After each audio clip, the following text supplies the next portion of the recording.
Crime, Wine, and Chaos contains adult language and graphic content. Listener discretion is advised. What the fuck is up, Chaos Kids? I'm Naomi. And I'm Amber, and this is Crime, Wine, and Chaos. What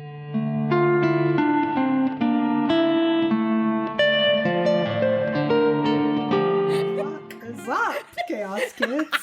That's where we're at today. That's where we're at today. Well, geez, what the fuck is up with sorry, you, I don't sister? know what happened.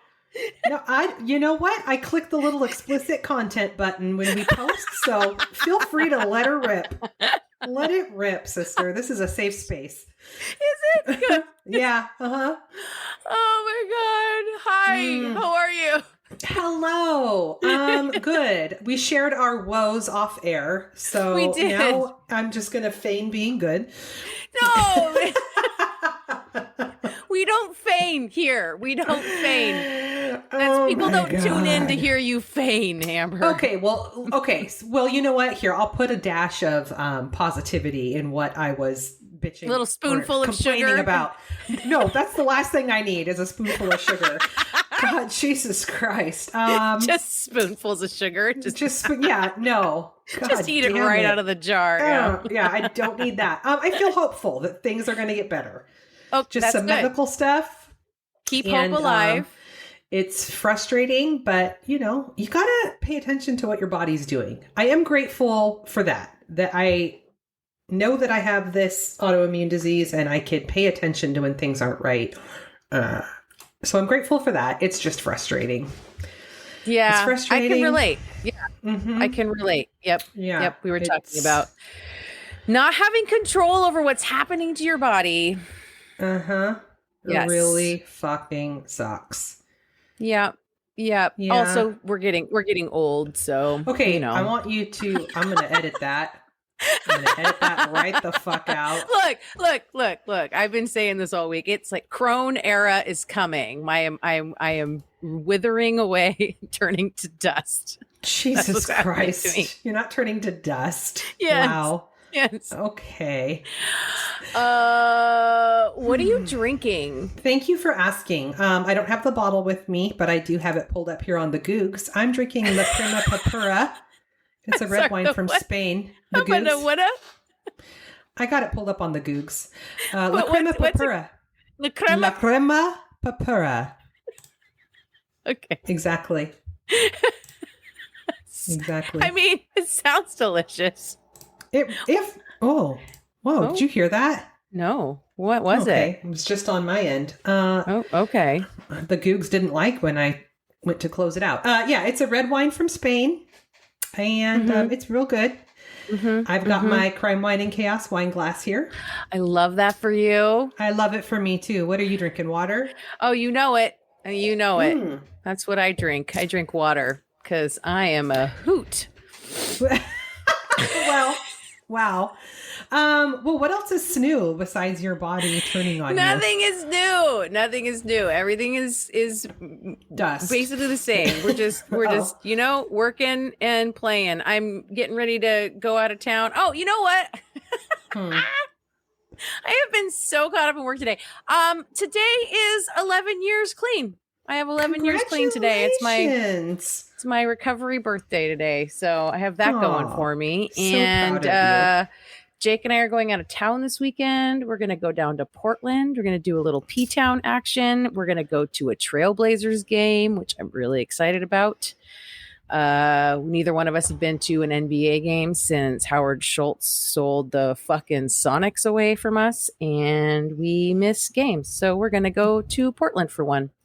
I love all that. I love all that. You guys staying in some place fun for a hotel? We're staying in an Airbnb because we can't share a hotel. We can't. That's not. We don't. Nope. Because of the sleeping situation. Yeah, I don't share a bed. It's the only reason he's still alive. Yes. Is what you're telling me. Okay, and the only reason I will still see him, yes, is because we don't sleep in the same bed. That's a rule. I get that. That's my rule. You know how Vivian and doesn't kiss on the lips. Like I don't share a bed. You know what I mean? I understand. Yeah. You and I have a lot of the same things, only polar opposites. I can't sleep I force Michael to be in bed even if he's not tired. I'm like, I'm sorry, you're going to have to find something to do in the laying down position because I can't. So I don't know what you want to do, but figure it out because I can't sleep if he's not there. And he'll get up and tinker around. It wakes me up every time. I'm like, get your ass in bed. Oh like, my God. Okay. Yeah. Your situation makes me miserable just thinking about it. Do you have a crime story for me today? Let's talk about crime. That would be more up my alley. Crime. Okay, great. Mm-hmm. Jesus Christ. Okay. I do. This one is wait, you're not going to believe what I'm going to say. This one's a fucking bummer. No way. Why are you doing this to me? I am shocked. Don't know.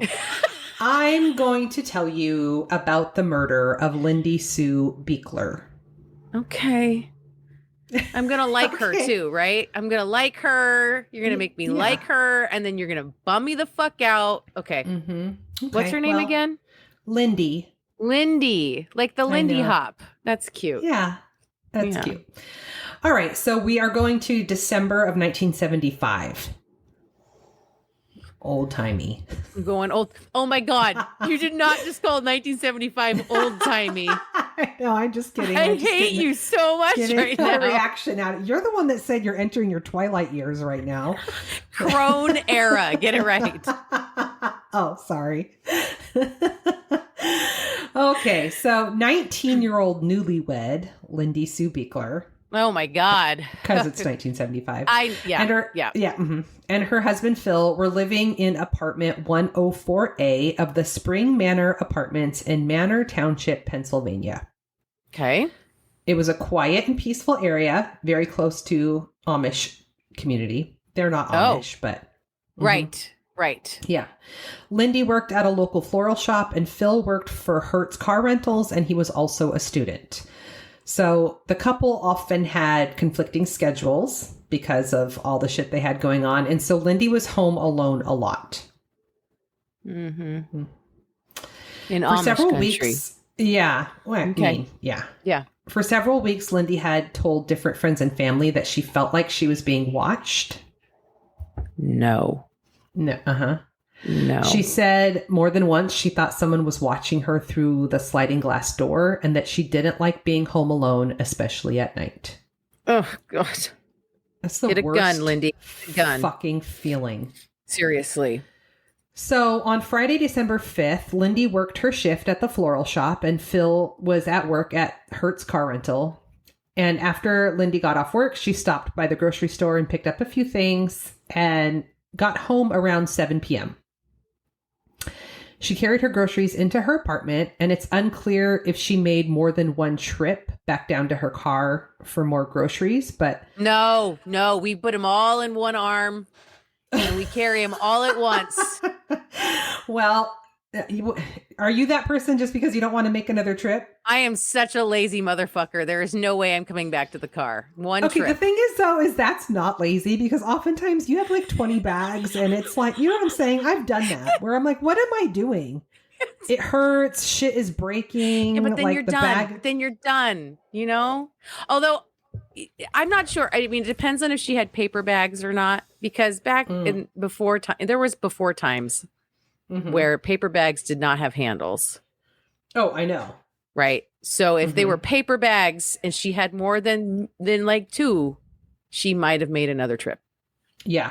Well, and also every paper bag back then with no handles had a French bread and something with like a, something green sticking out the top. Yeah. No, okay. Yeah. Okay. Okay. So a short while later, her Aunt Celeste and Uncle Merle headed over to Lindy's. They were coming over to keep her company while Phil was gone. They arrived at her apartment around 8:45 and they knocked on the door, but she didn't answer. Oh. And her door was unlocked, so they let themselves in. See, now that's when you let yourself in, when you know the person. Not like Donut Lady when she just walked into Goatman's house because he wasn't answering and she had no idea who the fuck he was. Right? No. Yeah, yes. But Donut Lady doesn't give a fuck. She has zero fucks. She has zero fucks. God, everything comes back to Nazis and the Donut Lady. Yes.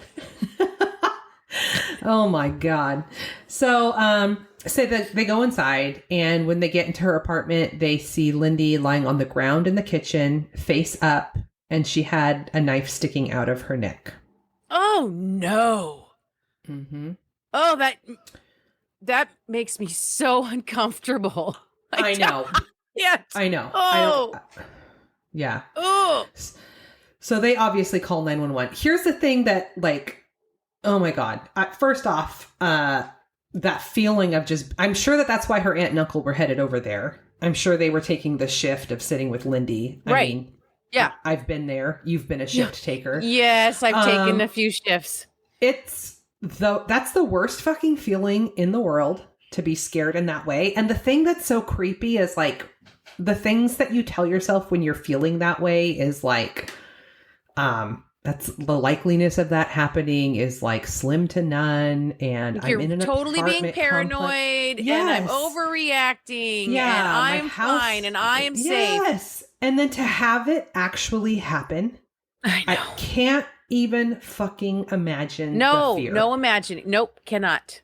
No, God, I can't. So the police arrive and they start their investigation, and it was quickly established that robbery was not a motive. And other than a lamp that had been knocked over, there was no other sign of a struggle.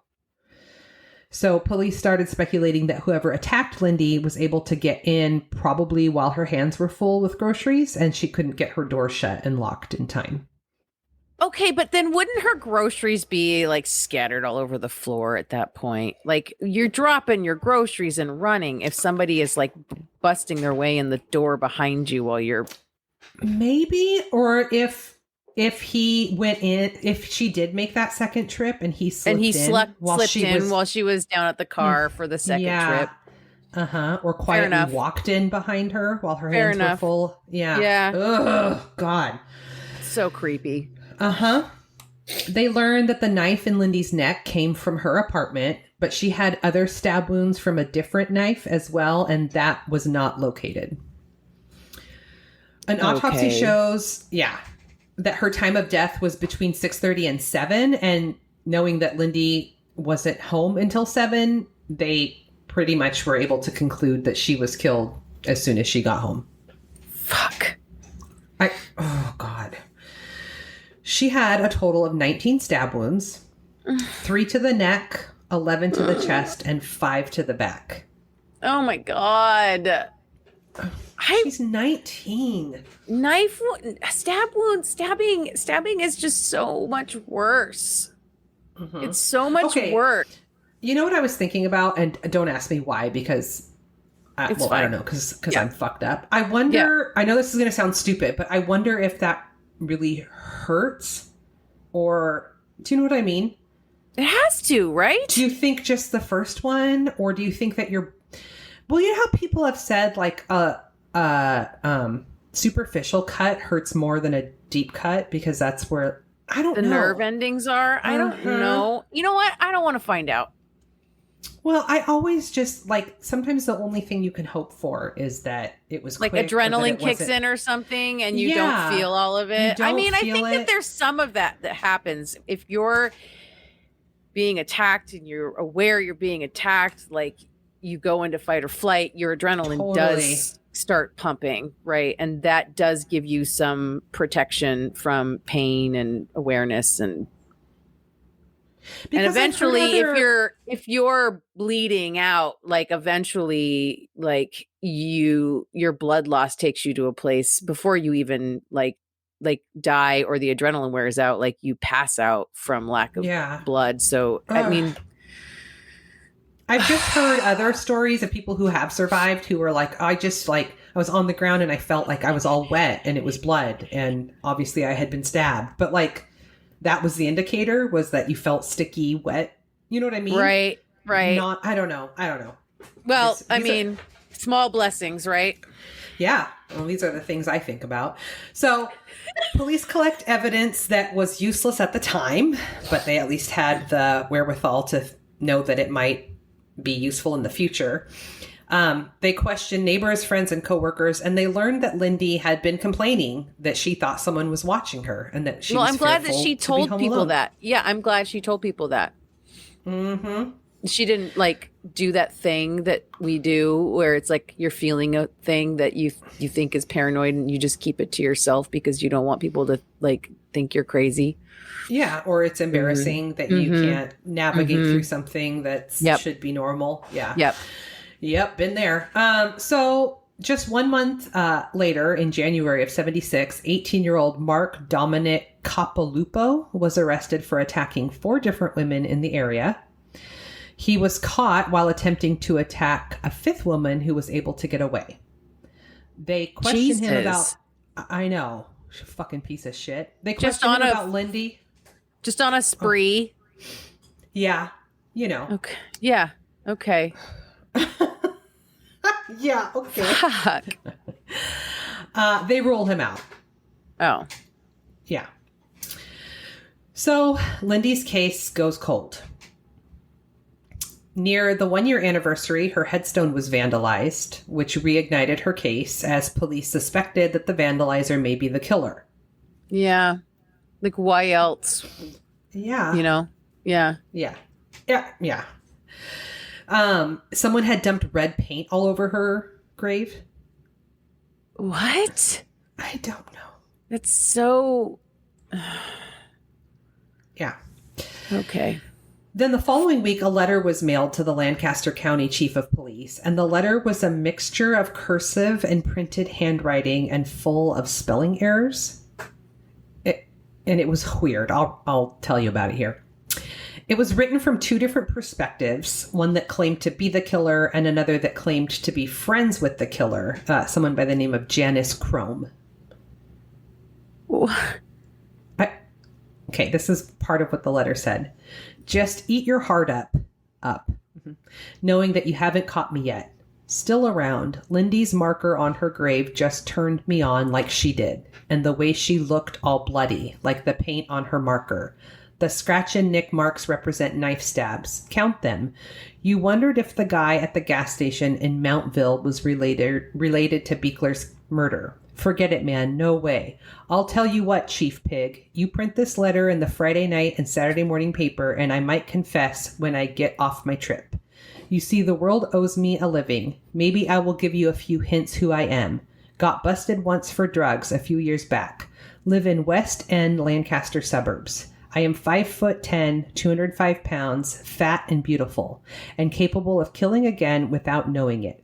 December 5th, 1975 was under the stupor of amphetamines like right now.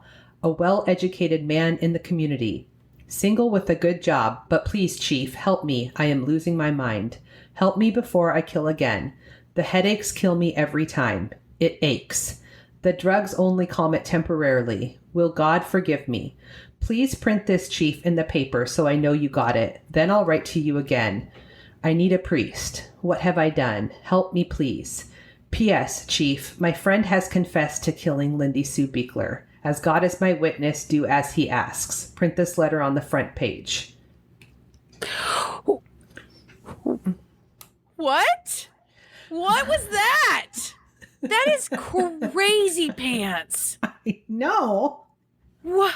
Fat and beautiful? Well, you know, at least there's some body positivity happening back in the 70s. You know what I mean? It's like, what the fuck? I don't know.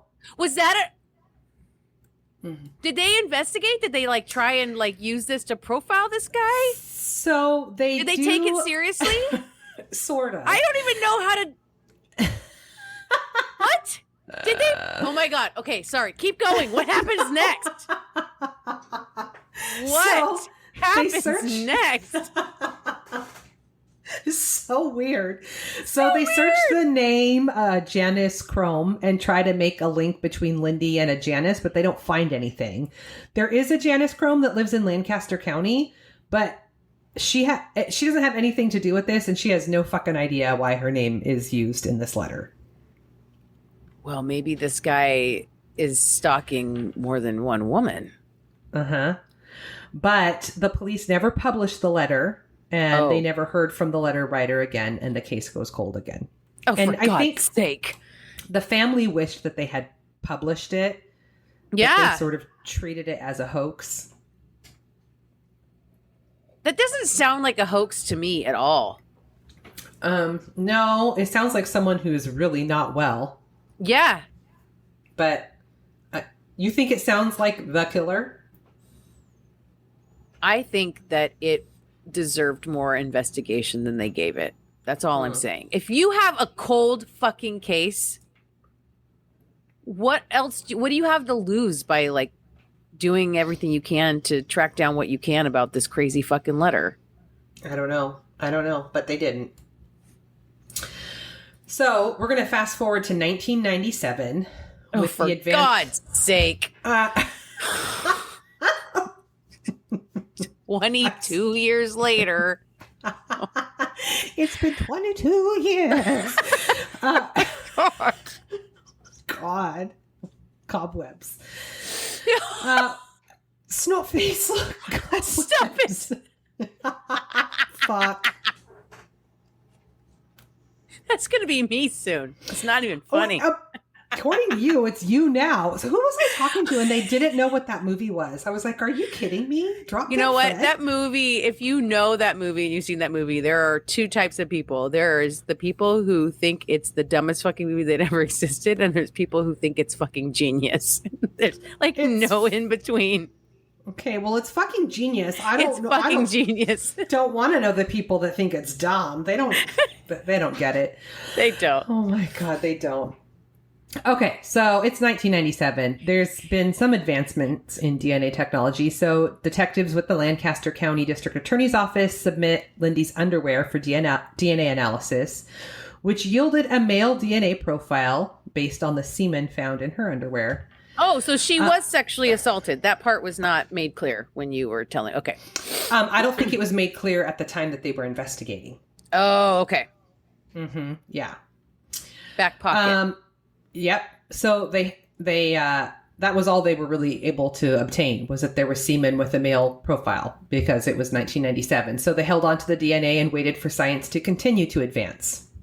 Well, because they knew that DNA was coming at that point. Yeah. Mm-hmm. In 2020. Stop it! I cannot. Now we're like. Years.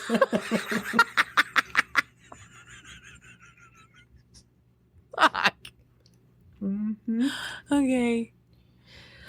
A genetic genealogy analysis was done on the DNA. Mm-hmm. Yes. Yep. It was established that the DNA profile was of someone with specific ancestral ties to Gasparina, Italy, a small town in the southern part of the country. About 2,300 people with Italian genetic ties were living in Lancaster County around the time of Lindy's death. Okay. The scope was then even further narrowed because there were very few people living in Lancaster at that time of the crime that were the right age, gender, and had the family tree with these origins. Right. The candidates were narrowed down again using court records, newspaper archives, and that's when they hit on the name of 68-year-old David Sinopoli. Okay. He lived in her apartment complex at the time of her murder. Did they even... Okay. Okay. Mm-hmm. God. But you know what? Her instinct was right. She was being watched. Yeah, by one of her neighbors. They did not do a very good job of canvassing that apartment complex, obviously. No, Come on. Mm-mm. So police kept their eyes on Sinopoli and were finally able to retrieve a coffee cup that he threw out at the Philadelphia National Airport as he boarded a flight. And the DNA on the coffee cup was a perfect match to the DNA in Lindy's underwear. He was arraigned on October 17th, 2022. Oh my God. And he hasn't gone to trial yet. He's currently being held without bail in Lancaster County. And he's like 68 years old. Yep. He lived his whole life. Yeah. You think that he never killed anyone ever again? Oh, I'm sure he did. And I'm sure people oftentimes don't go straight to that. He was probably already a raper or a stalker or a voyeur. Or all of the above. Mm-hmm. Also, was there any indication that they found out that he did or did not send this letter? Not yet. I kind of want to keep my eyes on this case because maybe if he maintains his not guilty plea and it goes to trial, I want to know all the things. Yeah. Mm-hmm. Oh my God. Yeah, I know. I picked that one because we were just talking on the last episode about ancestral DNA and, all the cases that are being solved because of it. Yep.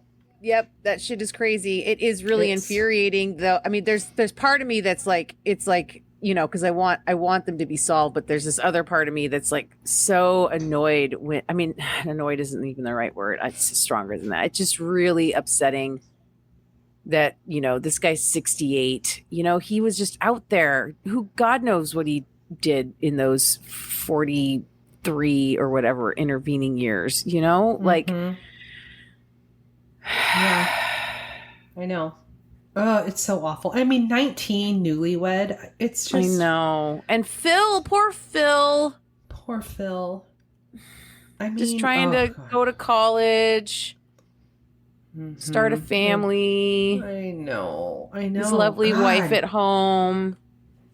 Oh. She was so cute. She was just a cutie pie. Yep. Fucked up. Wow. Sister. Yeah. Big fucking bummer.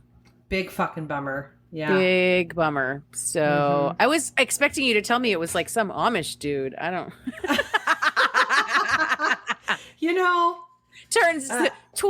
Plot twist. When he was out on his, what is it called? Yes. Yes. Yes. Just getting wild. Yes. Oh my God. Can you imagine? No. Beelining it out of there on his buggy. And then just going back like after his year and reassuming his Amish place with his beard. Yeah, they don't, if I remember correctly, they don't wear wedding rings. They grow a beard when they get married. And like their beard is their indication that they're married men. Oh my God. Do you listen to Armchair Expert, the podcast hosted by Dax Shepard? No, I'm kind of an armchair expert myself, so. Okay, well, it's so fucking good. And he has like a spin-off show. David something. He's from New Zealand. He's a documentary filmmaker and he has his own show and he covered the Amish once. And there is a seedy underbelly to 100%. The Amish. 100%. Yes. Yes, abso-fucking-lutely. Speaking of shows, you reminded me, there's a podcast called How Did This Get Made? And it's these comedians who watch and then discuss like ridiculous films. And they did an episode about Drop Dead Fred. And it was this they did an episode about Drop Dead Fred, and there was definitely at least one or two people that were like, because they're like this regular group. It's like these like two guys and a gal. At least one of them was like, "What is wrong with you? This movie is amazing," and like the other two were like just ripping it apart like the whole time, and so they just fought and argued like this whole episode. I need to listen to that. How did this get made? Okay. Oh my God. That's fucking amazing. Oh my God. Sister, I thank you so much for that story. I hate it. Do you want to hear some chaos? Yes. Are you ready for this? Yes. Okay. Let's talk dirigibles. I'm sorry. You're going to have to back up. I can't talk with you about dirigibles. I don't know what the fuck that is. Oh, you don't know what those are? Okay. They're also called airships. Does that help? Airships? Mm-hmm. No, I need not more helping. Not helping. Okay. No. How about a blimp? Have you heard of a blimp? Okay, I have heard of a blimp. Even saw the lights of the Goodyear blimp. Yeah, Ice Cube taught me about blimps. What's that? Ice Cube taught me about blimps. Oh, Ice Cube taught you about blimps. Okay, well, blimps are just actually one kind of airship. Okay, it's so it doesn't cut right. An airship is a lighter than air craft that is powered and steerable. as opposed to, say, something that is free floating like a hot air balloon. Okay. Right? So there are 3 kinds. There are rigid airships, semi-rigid airships, and blimps. Blimps are like their own category. So a blimp's shape, the big nose, pointy, long skin, right? The big bubble shape is maintained 100% by the pressure of the gases inside the fabric. Okay. It has no rigid internal structure. So it's basically a balloon with a structure attached that they call the gondola. Yeah. This is like the control car or the cockpit, if you will. Okay. Okay. A semi-rigid airship also maintains its shape like a blimp by pressure from the gas filling up the balloon, like the fabric part. But it also has a partial metal framework, usually as a keel, which is the long ways support on the bottom of the balloon. So it's like the fabric wraps around like a metal kind of little basket at the bottom, but the rest of it is not rigid. It has no structure, and it maintains its shape through the pressure of being filled with the gas, right? Okay. So a rigid airship structure is entirely maintained by a metal framework that surrounds one or more individual gas cells. Like, so think like one or more balloons within a metal cage. Okay. Okay. And then that whole metal cage is then wrapped in a fabric to create that shape. Kind of reminds me of those cheap IKEA, like hanging lantern things where you put the fabric around your little metal thing and then you pop it open. Kind of like that. But then inside of that, imagine like a helium-filled balloon inside of it that gives it buoyancy. Okay. So this is really hard to describe without visual aids, but you kind of get the point. Okay. So you may be thinking then, what is a Zeppelin? I am thinking that. You are thinking that. I have heard of a Zeppelin, though. Right. Okay. Well, I'll tell you. A Zeppelin is basically a name brand rigid airship. They were made by Luftschiffbau Zeppelin of Germany, which was founded by Captain Ferdinand von Zeppelin, widely considered the father of the rigid airship. Okay. But why are we talking about airships, Amber? And it's not just because I'm a fucking nerd for random information. Well, something bad happens in one. Okay, I have one question. This is going to sound real stupid, but I'm just now learning about Zeppelins and blimps. Okay. Do these things have like a pilot?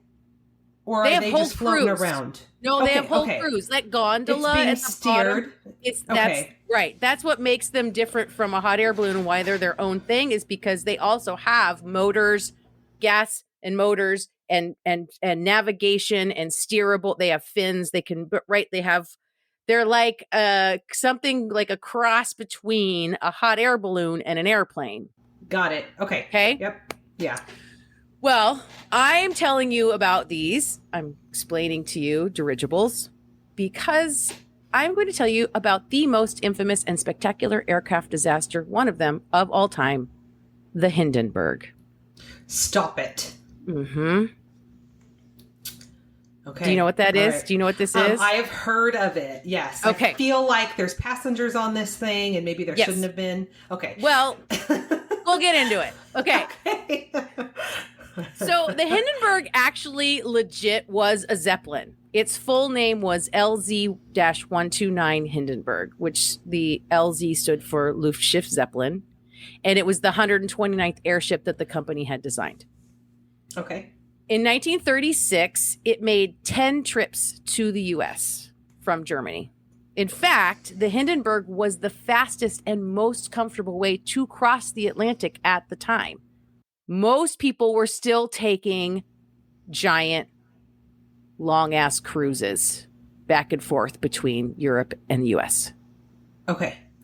Now, we are like over 20 years out from the sinking of the Titanic, but that did not stop cruise travel. That was still the way to go. The interior spaces were divided into 3 parts. You had passenger decks, the control car, which was the little gondola piece you see attached to the underside, right? And then the crew areas. there were 2 passenger decks, Deck A and Deck B. Deck A had a dining room, a lounge, a writing room, 2 promenades, which were these long halls on either outside edge, right? Where there were windows, you could look outside. The windows even opened. So Wait. people could yes. How does it stay pressurized if the windows are open? Because they're not in the part where because the whole thing is a metal structure. The gas cells are above those decks inside the balloon, right? And then the whole thing's wrapped in a fabric, but it's not. Okay. So there's multiple. There's 5 or 6, what they call cells of gas-filled balloons above them in higher up in this whole shape. Okay. All right. So, and there were also 25 cabins in the middle of Deck A. So the promenades were on the windows, and then in the center of the deck, they had 25 rooms that you could, for the passengers to sleep in. Deck B was directly below Deck A, and it had 20 passenger cabins, and these ones had windows offering an outside view, and they were slightly larger than the Deck A cabins. And that's also where they had the kitchen, the passenger toilets, and a shower, which apparently drizzled out a tiny stream of water. There was just one of them for everybody. Yeah. Gross. The crew and officers' dining area and a cabin occupied by Chief Steward Heinrich Cubis, which had a door to the keel corridor, which was the only connection between the crew and the passenger spaces. Okay. So there was also a bar, of course. Of course. And a smoking room. I'm sorry, inside of a gas-filled balloon? On a ship filled with hydrogen. Yes, there was one electric lighter in the room because no open flame was allowed on the ship. And it was kept at that room. The smoking room was kept at a higher than ambient pressure. They actually pressurized that room so that if there was leaking hydrogen, it couldn't get into the room. And the smoking room and the bar were separated from the rest of the ship by a double door airlock. Okay. It's worth noting that Deck B was added between the 1936 and 1937 season. So they had seasons, right, that these ships would run. And the added weight of everything that they put in on Deck B was only made possible by the unexpected and unwelcomed need to operate the ship with hydrogen as opposed to helium, because it had a much greater lifting power than the helium the ship had been designed for. Oh. So, okay. The deal is these Zeppelin trips, these airships were imagine a cross between a cruise ship and a train and an airplane kind of combined into this space. So everything, all the berths, as they would call them, the rooms that people would sleep in, they were very similar to what you would find on a train at the time. They would have in the double rooms, there would be 2 beds, bunk style, and the top one would actually fold up and away. So you'd have a little more space during the day. Yeah. There was a tiny little closet with a curtain in front of it that you could hang some things in, and there was a little sink in there that you could wash up in, but it was plastic, kind of like an airplane sink would be. It's so it had to be light. Everything had to be light because you're in the air, but everything was compact the way you would be on a ship or a train, right? But at the same time, they did everything they could to maintain this luxury vibe, right? Kind of not at the level of the Titanic. You think of the Titanic and it's very over the top fancy, right? Especially the upper decks. We know the lower decks weren't like that, but the upper decks, right, where the rich people got to hang out, was all very fancy. So it had that kind of thing. I mean, this was back in a time this was in the time when long distance travel by some kind of commercial means was still considered you still had to maintain this level of comfort and luxury and leisure, right? Like what's what they had the writing room. In 1936 season, they had an aluminum piano in the dining room, right? Like there was entertainment, there was like the meals were served at dining room tables, like there was the smoking room and the bar, and you know what I mean? Like it's very like, come ride in style and be, they be treated well. Like all the berths had like a button in it that would call a steward if you needed something, like very much like that. Okay. So the Hindenburg opened its season in 1937 with a round trip passage to Rio de Janeiro, Brazil in late March. And then the Hindenburg left from Frankfurt, Germany on the evening of May 3rd to embark on the first of 10 scheduled trips between Europe and the U.S. The ship could hold 70 passengers, but on this trip, it only carried 36. There was so it wasn't full capacity as far as passengers go. There was nothing out of the ordinary about the trip. They were headed to Lakehurst in New Jersey to pick up some passengers for American Airlines and shuttle them to Newark. Everything was fine, although they were hours behind schedule. I mean, they're not in a hurry. They're never in a hurry. You're never in a hurry in an airship, okay? But then the captain, Max Pruss, got word that weather in Lakehurst was pretty bad. So he decided to take a detour over Manhattan Island to kill time, right? To wait to show up until the storm had passed at Lakehurst. And this caused this huge hubbub, and because people were running out of their apartments and into the streets to look at this giant airship that was flying over the city. Oh, and there's photographs of the Hindenburg flying over Manhattan. So he passed the aircraft over the airfield at Lakehurst around 4 p.m. And then they decided, you know what, it still wasn't safe and calm enough to land. So he took the passengers on this leisurely tour over the New Jersey seaside and killed some more time. At 6:22, Captain Pruss gets word that the storms have passed and he's good to come land.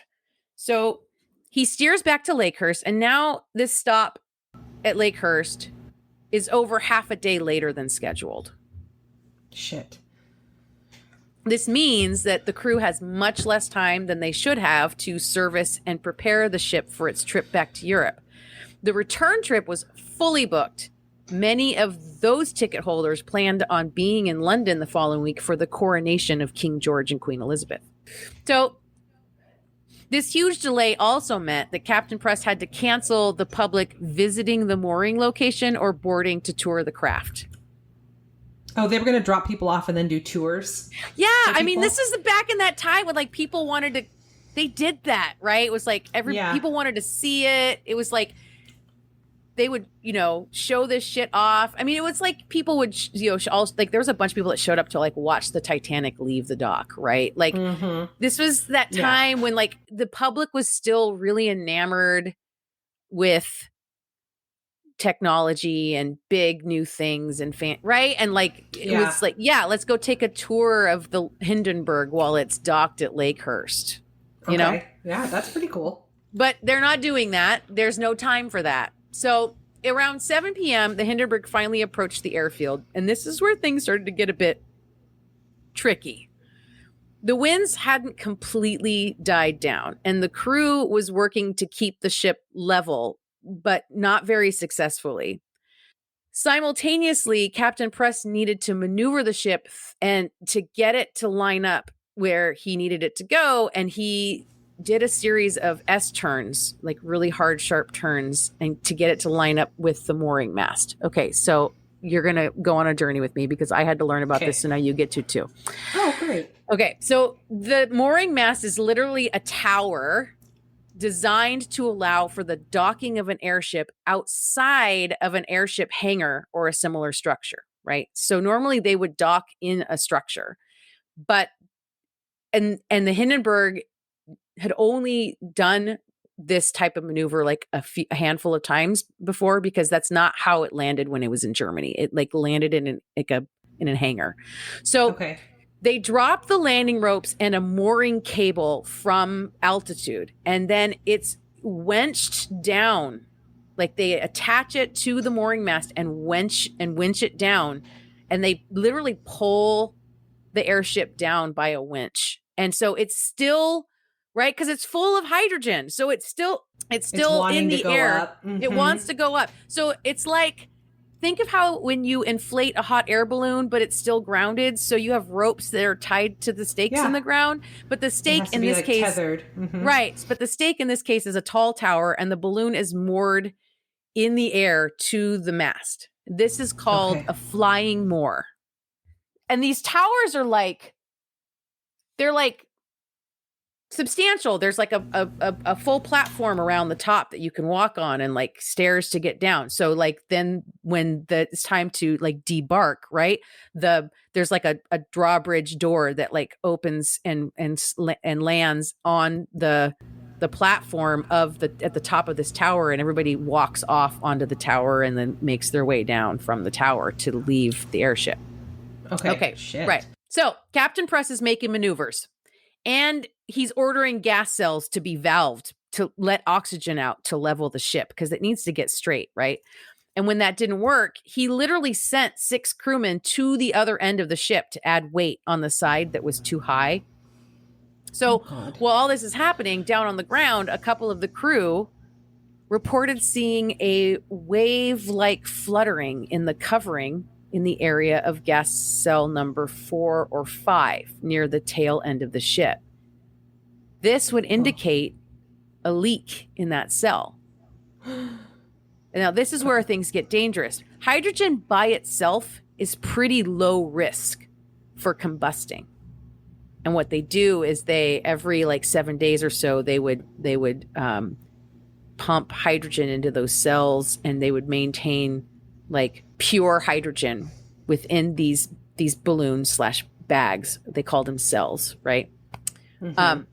But when it's mixed with oxygen, it becomes highly flammable. Uh-oh.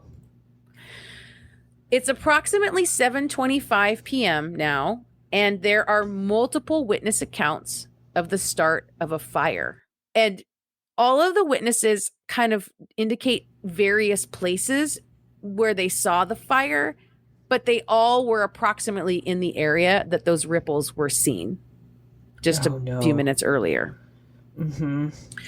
One or more witness accounts actually claim to have seen a blue flame at first. When all was said and done, it was never absolutely determined whether that blue flame was static electricity or St. Elmo's fire, which is a weather phenomenon in which luminous plasma is created by a corona discharge from a rod-like object, like a mast or a spire. Mm-hmm. Right. The theory most experts believe is that it was static electricity. Okay. But either way, that was all that was needed to ignite the hydrogen-oxygen mix that was created by that one leaking cell. A cell that was leaking, as others would later suggest, probably because the sharp turns the captain made overstressed the ship and caused a bracing wire to snap and lashed a gas cell. Oh, no. I'm so stressed out. I know. Some of the witnesses to the beginning of the fire were inside the Hindenburg. Many of them felt a muffled detonation of some kind, and one of the crew inside the ship said it was definitely coming from cell 4. He saw aluminum parts and fabric parts thrown up, and at the same moment, cells 3 and 5 on either side of 4 also caught fire. Shit. The fire quickly spread and engulfed the entire tail of the ship, causing it to fall on that end because there's no hydrogen left to keep it up, right? Right. And then the nose to rise. Many passengers and some of the crew, they had gathered on the promenades to like look out the windows at what was happening, and they were watching the landing. Like people were out there like watching we're mooring, right? Like doing that whole thing. So when the ship tail sank, they all went flying against the back walls and like piled on top of each other. Oh my God, I'm so stressed out. Then what happens? The fire consumed the rest of the ship in less than 1 minute. No. Survival was basically a matter of where you were when it happened. Fuck. Oh Passengers, my God. Passengers and crew members began jumping out the promenade windows to escape the burning ship. And most of the passengers and all of the crew who were in the public rooms on A deck at the time of the fire, close to those promenade windows, they did survive. Those who were deeper inside the ship, in the passenger cabins at the center of the decks or the crew spaces along the keel, generally died in the fire. Oh, God. One passenger, John Pans, was in the dining room when the fire broke out. He was encouraged to jump by ship's photographer Carl Otto Clemens, who escaped through one of the windows and survived, but Pans decided to go find his wife instead. She had returned to their cabin for her coat, and both of them died in the fire. That's awful.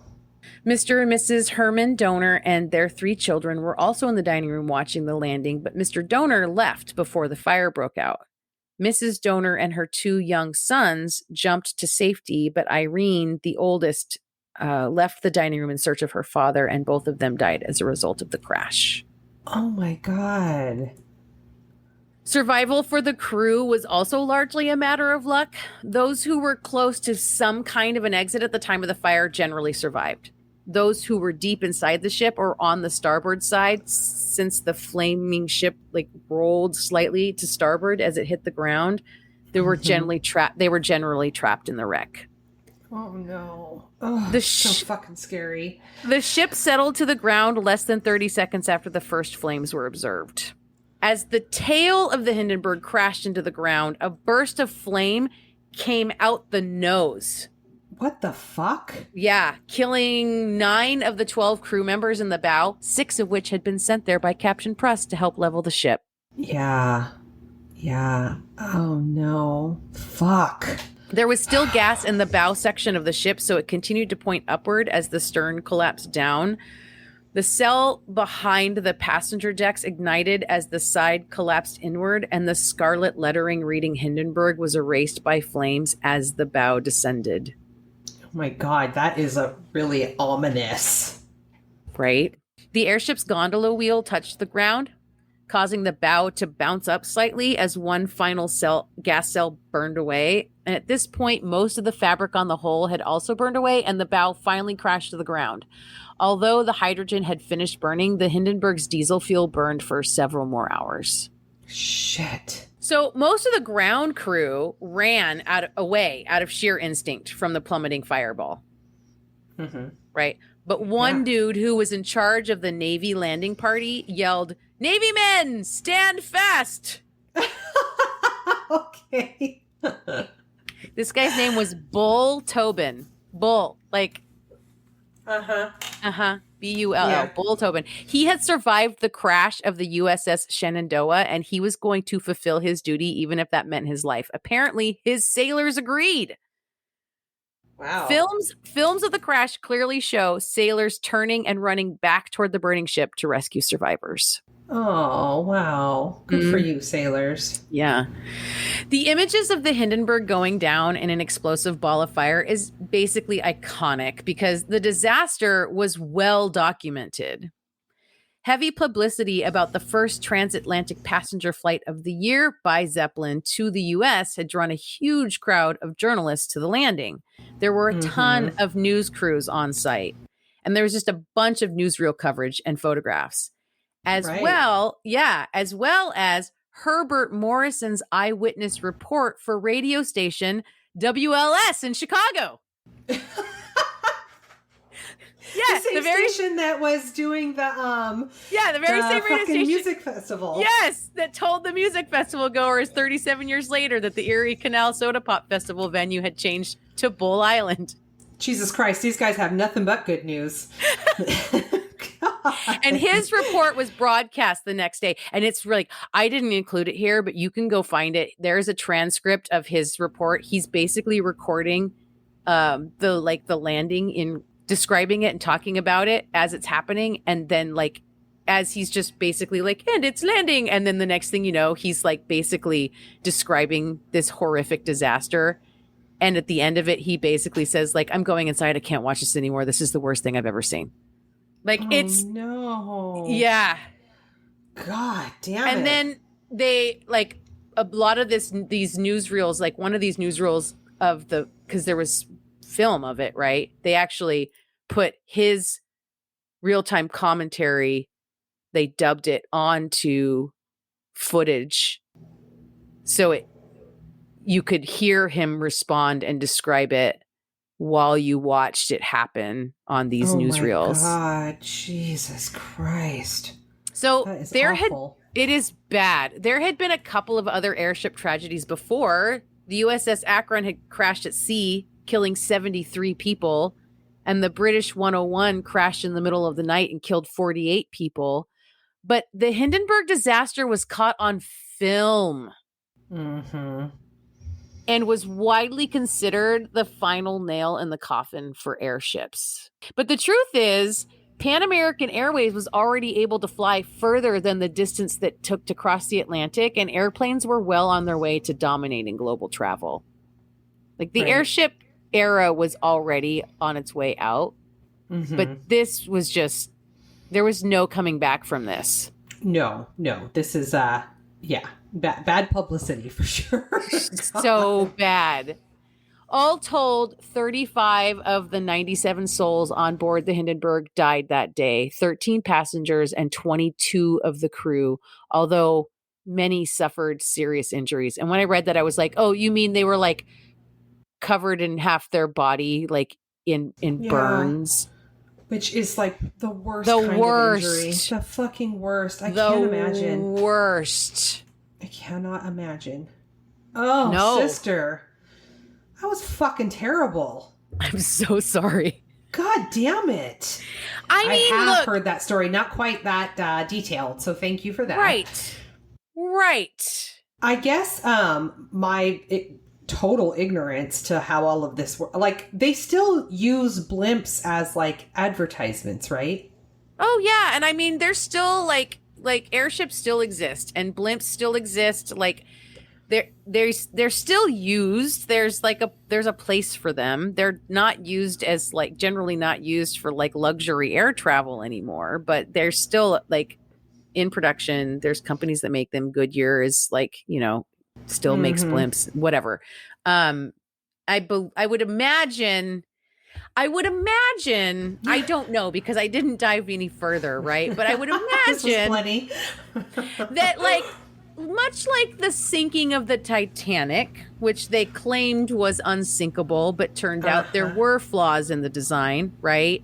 That any current day dirigibles are designed and manufactured in a much safer way. Yeah. I would hope like so. They've worked the kinks out on that one. I would hope so. Right. Let's start by eliminating the smoking section. Let's start there.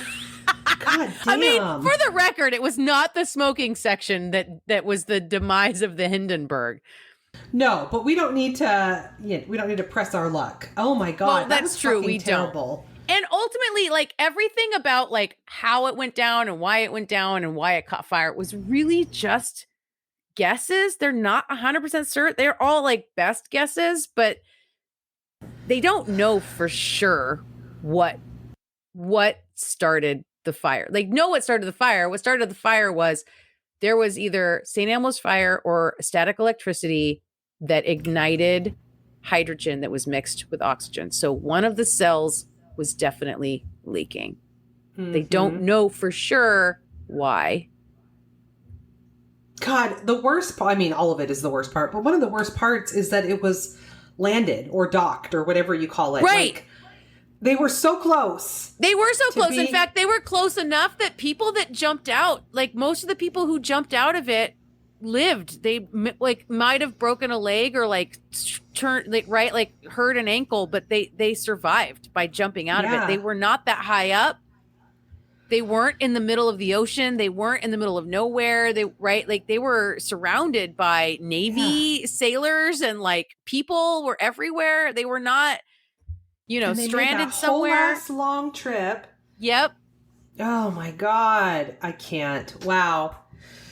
Well, there you go. That was real fucked. Thank you. There you go. You are so welcome, sister. You're so welcome. You know what's funny is that I had actually sent that as an idea, I think, to Erica like a long time ago. And I wasn't sure if you guys had covered it. So I went through and I was like, no, it never got covered. And then I was looking through the ideas paper that you guys like documents that were like in the Google Drive. And I was like, scoured it. And I was like, it's not even on here. Okay, I'm doing it. I'm doing it. Take back your power. Take it back. That was your story to begin with. That was a good one, sis. I guess so. Fuck. Well, I ain't ever getting in one of those fuckers. Well, I mean... No. It's a hard no. You've given me a new thing to be afraid of, so thank you for that. Oh, you're welcome. You know what? I'm just here to help. I'm just here to help. And helping you are. Follow us on all the socials. We're on the Twitter. Socials. We're on the Instas. We're on the Facebook. We are. You can send us love letters, hate mail, story suggestions at crimewineandchaos@gmail.com. Go to your podcast listener and give us a 5-star rating, or go to Apple Podcasts and write us a lovely review. We would love that. We would love that. We would totally love that. You can follow me on Twitter. I'm at Miss Nomers. You can find me on the Twitters. I think that's all the things. That's all the things. You can find my band at tinfoiltophat.com. Yes. We're also on Spotify, iTunes, YouTube, all your music streaming platforms. That's right. Go listen to the Tinfoil Top Hat. Go listen to the Tinfoil Top Hat. I fucking love you. I love you. I'm so sorry I brought that fucking bummer story, but it was chaotic. Bye. Bye. Bye. Thank you for tuning in to this episode of Crime, Wine, and Chaos. The podcast art was done by Joshua M. Davis. Music by Paul Abner. You can find us on Facebook at Crime, Wine, and Chaos, on Instagram at Crime, Wine, and Chaos Pod, or check out our website at crimewineandchaos.com. Cheers!